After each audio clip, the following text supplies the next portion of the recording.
আজকে যাবো আসুরে, আমার খাওয়াতে হবে, বলে বিরিয়ানি খাবো। ঠিক আছে চো, বিরিয়ানি খেতে যাচ্ছি এখন আমি, আমার খাওয়াতে হবে, আমার বন্ধু।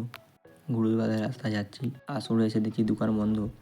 যাচ্ছি এখন বড়জোড়া যাবো, বড়জোড়ায় বিরিয়ানি খাবো। যাচ্ছি এখন বড়জোড়া, এটা হচ্ছে বুদ্ধের পাড়া ভিতর দিকে যাচ্ছি।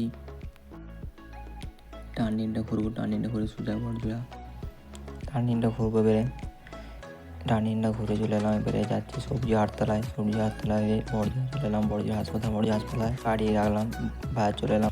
বাজারে একটু ঘুরবো, বাজারে ঘুরে বিরিয়ানি খেয়ে দেবো। একটু ঘুরবো, একটু চপের দোকানে চপ খাওয়ানো, ঠিক টাকা নাই তো গিয়ে খাবো। দেখি এবারে ঘুরবো, এখানে বিরিয়ানি খেতে খাবো, বিরিয়ানি দোকান বন্ধ। এই বাজারটা ঘুরি, বাজারটা ঘুরবো। এবারে ফুল কিনলাম ভাজির জন্য, ভাজি দিলাম। বন্ধু ভাই জুতো নেবো, পছন্দ হলো নি জুতো, এবারে চপ খাবো বিরিয়ানি খেতে। বিরিয়ানি দোকান চলে এলাম, দোকানের ভিতরে ঢুকবো, দোকানের ভিতরে ঢুকে গেলাম। ঢুকে গিয়ে ভাইকে বললাম বিরিয়ানি ভাই বিরিয়ানি আনছে, এনে দিল, বেড়ে খাবো আমরা। খাচ্ছি বিরিয়ানি খাওয়া হয়ে গেলো। এবারে যাবো বাড়ি, হসপিটালে বাইকটা নেবো, বাইকটা নিয়ে বাড়ি যাবো। বাইকটা নিতে এলাম, হ্যান্ডেলও করা যায় বাইকটা খুলবো, এবারে বাড়ি যাবো। যাচ্ছি বাড়ি, দেখা হচ্ছে পরে।